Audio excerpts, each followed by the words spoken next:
Allahu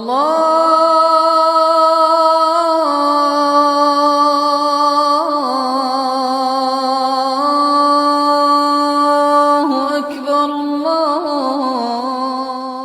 As-salamu alaikum, brothers and sisters in Islam. Life is never certain, but death is always certain.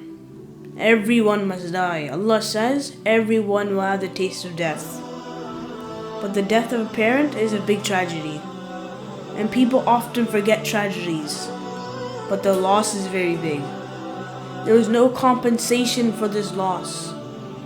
The treasures of this whole entire world cannot compensate for this loss. When a person's mother dies, Allah subhanahu wa ta'ala says, "O my slave, I used to look after you because of her, and now she's dead. Now get your act right so that way I can look after you because of your right actions, take care of you and fulfill your needs." A mother is such a power. When we say things like or when our parents call us, is such an action that Allah says to those who are disobedient to their parents, shame on you. Allah is saying shame on you. And the angels, all of them say shame on you. And the earth and sky says shame on you. Their salah is not accepted. Their fasting not accepted. Their charity is not accepted. They could do as much ibadah as they want, but they will never ever be accepted unless they ask forgiveness to their mothers and fathers.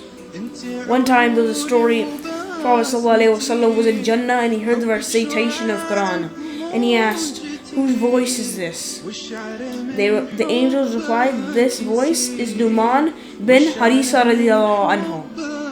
Numan was one of the 6 people who on the 11th year of Prophet ﷺ's acceptance in Islam, he accepted Islam in the valley of Minna. He accepted Islam on the hand of the Prophet ﷺ. So ﷺ said, he's in Medina, how am I hearing him? In Jannah. For us to hear each other, on this world we use speakers. Imagine what speaker is he using that he's reading Quran in Medina and is passing through the 7 skies and the whole Jannah can hear it. And the angels reply, it is because of his obedience to his mother. That's why his voice echoed through Jannah. What an obedient son was he to his mother. He used to wash his mother's clothes with his own hands without asking his wife to do it. And what do we tell our wives? We tell them to help assist us with helping our mothers. Numan used to cook, feed his mother, take care of her and everything. Now look at us. There was another story of a beautiful Sahabi that he had so much respect for his mother that he wouldn't even eat with his mother. In Arab tradition, they are known to eat together in one big plate, instead of eating in small plates individually. Imam Zainal Abidin never in his life ate with his mother. And he was known for being an obedient son throughout Medina.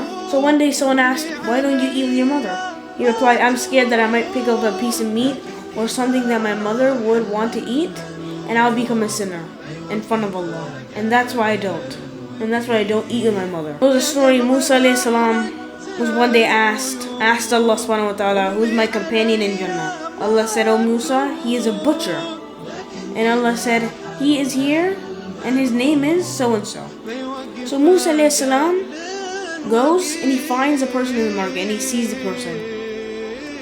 And after working all day in the evening, he picks up a piece of meat, puts it in the bag and goes home. And Musa alSalaam starts following him. And when he reached the home with Musa alSalaam asked if he can come inside as a guest. So he welcomed him and he starts cleaning up that meat, and after he cooks it and he makes a dough and he makes the bread. Then he took the food to his mother, who was very old. He had to support her with his shoulders to help her sit up. Then he fed her to her full. Then he cleaned her face, and then he laid her back down in her bed. And then she mumbled something. Then later on Musa alSalaam asked, "Who is she?" And the person replied, "She is my mother." The butcher replied, "She is my mother." And he says, "I help her before I go to work in the morning, to the store, and when I come back, the first thing I like to do is help my mom with things she needs, like around the house. And then he goes to his own kids after taking care of his own mother. Then Musa alSalaam asks, "She said something to you when you were laying her down. What was she saying to you?" He says, "Every time I help her, she always tells me that in Jannah, may Allah make you a companion of Musa alSalaam." And then he smiles, says, "I am a butcher and Musa alSalaam is a prophet of Allah." The man has never met Musa alSalaam before. Then Musa tells him, "I am Musa, and Allah told me that you are going to be my companion in heaven. That's why I came to meet you." There was one time a Tabain named M.U.S. And M.U.S. had, before Prophet ﷺ, but when Prophet ﷺ was alive, he told Umar radiallahu anhu and Ali radiallahu anhu that there's a guy by the name of M.U.S. He's gonna come from the Syria area, and he's like a farm worker. No one really knew M.U.S. but he was known for the respect and love for his mother. And then he tells Umar radiallahu anhu and Ali radiallahu anhu, when M.U.S. comes to Hajj, what I want you to do is tell him to make dua for the whole ummah to Rasulullah sallallahu alaihi wasallam. The whole ummah. And then, so what happens is, Umar radiallahu anhu and Ali go to M.U.S.'s tribe, his tribe. Like in Hajj, they had like different tribes supposed to be, and his tribe were all together. And they asked, "Do you know who M.U.S. is?" And the tribesmen say, you don't want that guy, he's crazy." Umar radiallahu anhu says, "He's not crazy, you're crazy." So they keep looking,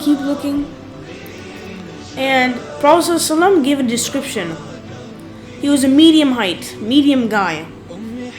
He was very dark skinned, and he had something on his back, the same thing Prophet ﷺ had. It was a birthmark. So then they find the same description, and they go to him, and they ask, "M.U.S. what's your name?" He says, "Abdullah, the servant of Allah." And then Umar says, "What's your name your mother gave you?" And then he says, "Why? Who are you to ask?" And then Umar and Ali say, "He is the Amir al-Mu'mineen and I am Ali anhu." And then he gets down to his feet, M.U.S. and he says, "I'm sorry. I didn't know I was talking to you guys." They say it was okay. So then he finds M.U.S. He finds the exact description. And M.U.S. proves everyone in Hajj that he was giving dua for the whole ummah on the member in Hajj. You wanna know why? Because the respect of his mother was unbelievable. One time he was going somewhere, and a far distance, and his mother told him not to stay one night. I think he was going to Medina when he was younger, and his mother told him not to stay in one night in Medina. So he travels a couple months to Medina, and when he meets Medina, he asks the Sahabas, "I want to meet Prophet sallallahu alaihi wasallam." They say he went outside the city. He'll be back tomorrow. Have some rest, have some sleep in the masjid, and you can meet him first thing in the morning. He says, "No, I can't meet him first thing in the morning." So what M.U.S. does, he goes back from Medina, and he goes back home. So brothers and sisters, the asset of a mother in Islam is unbelievable. The asset of a father, your mother is your Jannah, Prophet ﷺ said. And your gate is your father. Your father is the gate of Jannah. So respect them and care for them. Inshallah.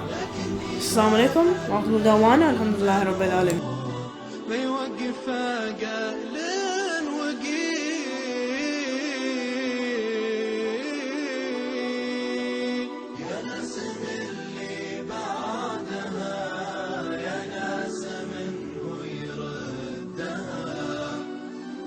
يقولوا وينها عذبت قلبي بالرحيل يلا عساها